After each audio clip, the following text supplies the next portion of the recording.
ஹைங்க, என்னோடய காலை வேலை இப்படி தான் ஸ்டார்ட் ஆச்சு. இது நான் உள்ள கிச்சன் ஒர்க்கெல்லாம் முடிச்சுட்டு வந்து தான் நான் வெளியில் சும்மா உங்களுக்கு காட்டலான்ட்டு இது பண்ணேன். எதனாலனா எனக்கு சூரிய உதயம் வந்து அந்த அளவு ஒன்றும் அட்ராக்டிவாக இல்லைங்க. மயில் பாருங்கள் எங்கள் ஏரியாக்குள்ளே. சூரிய உதயம் எதுக்கும் எடுப்போமே, நான் வெளியில் வந்தப்போ இந்த மாதிரி தான் இருந்தது. பிடிச்சிருந்தா ஒரு லைக் பண்ணுங்கள். நம்ம மரத்தில் நிறைய காய் பிடிச்சிருக்குதுங்க. உங்களுக்கு வேணும்னா வந்து எடுத்துக்கோங்க. சரிங்க, இன்றைக்கி நம்ம வீட்டில் பாவக்காய் பொரியலுங்க. எங்கள் வீட்டில் என்னை தவிர எல்லோரும் எல்லா காய்கறியும் விரும்பி சாப்பிடுவாங்க. அது என்னமோ தெரியலங்க, எங்கள் வீட்டில் கொடுக்கலையா இல்லை நான் சாப்பிட்டு பழகலையான்னு தெரியல. எனக்கு இந்த காய்கறிகளே பிடிக்காது. கல்யாணம் பண்ணி எங்கள் வீட்டுக்காரது பண்ணி தான் நான் கொஞ்சம் காய்கறி சாப்பிட ஆரம்பித்ததே. என் பிள்ளைங்க 2 பேருமே எந்த காய்கறியுமே இது வேண்டாம் அப்படின்னு சொல்லாமல் எல்லாத்தையும் சாப்பிட்ருவாங்க. ஆனால் இந்த தக்காளி பழம் ஒன்று மட்டும் பொறுக்கி வச்சுருவாங்க. என்ன பண்ணுறதுனே தெரியலன்றதுனால நான் இப்போ எல்லாத்துலேயும் அரைச்சி ஊற்றிடுறது.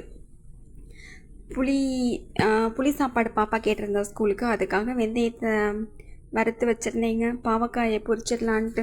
பாவக்காய் வந்து நான் ஒரே மெத்தடில் தான் செய்வேன். ஏன்னா அதில் தான் கொஞ்சம் அந்த கசப்பு இல்லாமல் இருக்கும். இது எனக்கு எங்கள் வீட்டுக்கார் சொல்லி கொடுத்தது. எண்ணெய், கடுகு, கருவேப்பிலை, அப்புறம் பாவக்காய் கழுவி வச்சுருக்கதை போட்டுக்கணும். வெங்காயம் போட்டாலும் சரி போடலனாலும் சரி, அது நம்ம விருப்பம் தாங்க. நான் இப்போ இதில் வெங்காயம் போடலை. அதுக்கப்புறம் மஞ்சத்தூள், மிளகாய்த்தூள், உப்பு இதை போட்டு நல்லா கிளறிடணுங்க. அவ்வளோதான். அப்படியே மூடி வச்சு கொஞ்சம் எண்ணெய் கூட தேவைப்படும். அப்படியே கிளற பார்த்திங்கன்னா அது அப்படியே கரெக்டாக இருக்கும். நீங்களும் இந்த மாதிரி செஞ்சு பாருங்கள், எப்படி இருக்குன்னு சொல்லுங்கள். கசப்பு கொஞ்சம் எடுத்துருங்க. சரிங்க, உப்பு எல்லாம் போட்டாச்சா?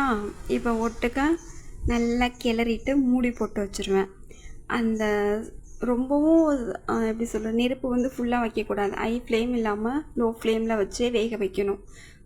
இதுக்கு தண்ணி தெளிக்கணும்னு கூட அவசியம் கிடையாது. நம்ம காய் கழுவுனப்போ அந்த காயில் கொஞ்சம் அந்த ஈரப்பதம் இருக்கும் பாருங்கள், அதுவே இதுக்கு போதுமானது. இந்த டிஷ்ஷை நீங்கள் ட்ரை பண்ணி பார்த்துட்டு எப்படி இருக்குன்னு என் கூட கமெண்ட் பண்ணுங்கள். சரிங்க, அதுக்கப்புறம் என்னென்னா இன்றைக்கி சீக்கிரம் தான் எழுந்தேன். ஆனால் வேலை தான் அப்படியே ரொம்ப நிதானமாக ஓடிச்சு. எதனாலன்னா ரொம்ப ஐட்டமெல்லாம் இன்றைக்கி கிடையாது. அது மட்டும் இல்லை, சாட்டர்டே, அதனாலேயே மேக்ஸிமம் காய்கறியெல்லாம் ஸ்டாக் வச்சுக்க மாட்டோம். இருக்கிறத முடிச்சு விட்டால் போதும் அப்படின்ற ஒரு மைண்ட் செட்லேயே வேலையை முடிச்சிருவோம். சாப்பாடு வெந்துருச்சு, சாதத்தை வடித்து விட்டுறலாம். அப்படி 2-3 பர்னர் இருக்கனால ஏதாவது ஒன்று மாற்றி மாற்றி வச்சு முடிச்சிருவேங்க. ஐட்டம் கூட போடுற மாதிரி இருந்தாலுமே. சாதம் வடிக்க தெரியாது. நான் கிளிப்பு குத்தியெல்லாம் வடித்த ஆள். இன்றைக்கி நான் சாப்பாடு வடிக்கிறேன்னா எனக்கே ஆச்சரியமாக இருக்குது. பெண்களோட ஒரு மாற்றம்னே சொல்லிடலாம். ஒன்றுமே தெரியலைனாலும் கல்யாணம் பண்ணி வந்ததுக்கப்புறம் எல்லாம் கற்றுக்குறோம்ல. ஆனால் என்னை மாதிரி அநியாயமாக ஒன்றும் தெரியாதவங்க யாரும் இருக்க மாட்டாங்கங்க. ரேஷன் அரிசிக்கு சாப்பாட்டு அரிசிக்கும் வித்தியாசம் தெரியாது. கடலைப்பருப்புக்கும் துவரம் பருப்புக்கும் வித்தியாசம் தெரியாது. அப்போ என் லைஃப் எப்படி இருந்திருக்கும் பாருங்கள். என் வீட்டுக்காரர் என்னை வச்சுட்டு எவ்வளோ கஷ்டப்பட்டுருப்பாரு. நான் கல்யாணம் பண்ணி வந்து ஃபஸ்ட்டு 1 இயர் நான் வந்து சமைச்சதே கிடையாதுங்க. ஹோட்டல் சாப்பாடு தான். பையன் பிறந்து பையன் கொஞ்சம் சாப்பிட ஆரம்பிக்கும் போது தான் வீட்டில் சமைச்சு கொடுத்தாகணும்னு ஒரு எப்படி சொல்கிறது, அப்படி ஒரு எங்கள் வீட்டுக்கார் சொன்னதே அப்போ தான். அதுக்கு முன்னாடி வரைக்கும் அவர் சமைச்சு வச்சுட்டு போவார், இல்லாட்டி ஹோட்டலில் வாங்கிட்டு வருவார். அதெல்லாம் ஒரு லைஃப்புங்க. நினச்சி பார்த்தா கூட இன்றைக்கி கிடைக்காது. சரிங்க, அப்பைக்கப்போ சந்தோஷப்படக்கூடிய விஷயங்கள். இது வந்து புளித்தொக்குக்குங்க. புளித்தொக்கு வந்து நான் 2 விதமாக செய்வேங்க. பூண்டு நல்லா குட்டி குட்டியாக நறுக்கி போட்டும் செய்வேன், அந்த டேஸ்ட்டும் நல்லாயிருக்கும். இப்போ வந்து பூண்டு போடலை. எதனாலன்னா இன்றைக்கி என்ன சமைக்கிறதுன்ற ஒரு ஐடியாவே இல்லாமல் சமைக்க ஆரம்பித்தேன். அப்புறம் எதையோ சமைச்சிட்டேன்னு வைங்க. சரி, நான் புளித்தொக்கு நான் எப்படி பண்ணுவேன்னு சொல்கிறேன். எண்ணெய், கடுகு, கடலைப்பருப்பு, உளுந்தம்பருப்பு போட்டுட்டு, பாவக்காய்லாம் காட்டினேன்னு நினைக்கிறேன். கடைசியில் ஒன்றுமே இதில் தெரியல. சரி, ஓகேங்க. எண்ணெய், கடுகு, கடலைப்பருப்பு, உளுந்தம்பருப்பெல்லாம் போட்டு தாளிச்சிட்டு, அதுக்கப்புறம் வரமிளகா போடலை நான் பிள்ளைங்களுக்குன்றதுனால கருவேப்பிலை போட்டேன். அதுக்கப்புறம் புளி தண்ணி விட்டுட்டு மஞ்சத்தூள், உப்பு, பெருங்காயத்தூள், அப்புறம் நம்ம இடித்து வச்சு ஃபஸ்ட்டு வறுத்தது காட்டினேன் பாருங்கள் வெந்தயம், அதை நுணுக்கி இதிலையே போட்டாச்சுங்க. புளி தண்ணி கரைச்சி விட்டுட்டு அது எண்ணெய் பிரிஞ்சு வந்தோன்னே ஆஃப் பண்ணி எடுத்து வச்சிடணும். அதுதான் அந்த புளி இதுக்கு. இப்போ மோர் குழம்பு பண்ணிகிட்ருக்கேங்க. மோர் குழம்பு எப்படி பண்ணுவேன்னா, இன்றைக்கி காயெல்லாம் எதுவும் போடலை. அதான் சாட்டர்டே தானேங்க, காய்கறி எல்லாம் இல்லை, எல்லாத்தையும் முடிச்சு விட்டாச்சு.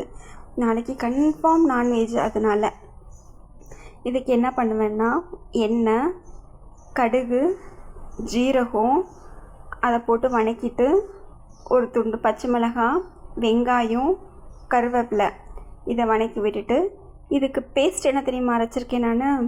தேங்காய்,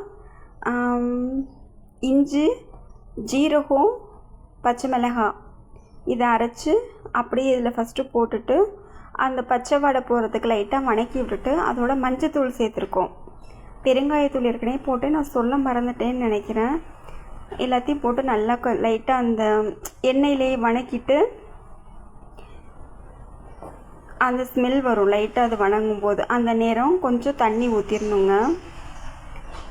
மஞ்சத்தூள் பத்தலை, அதனால் இன்னும் கொஞ்சம் போட்டேன். அதையும் நல்லா கிண்டிட்டு தண்ணி ஊற்றிடணும்.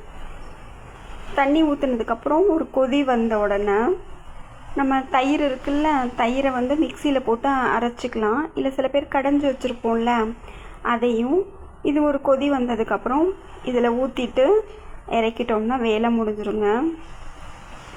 அவ்வளோதான். இந்த மோர் தண்ணி ஊற்றுனதுக்கப்புறம் கொதிக்க விடக்கூடாது.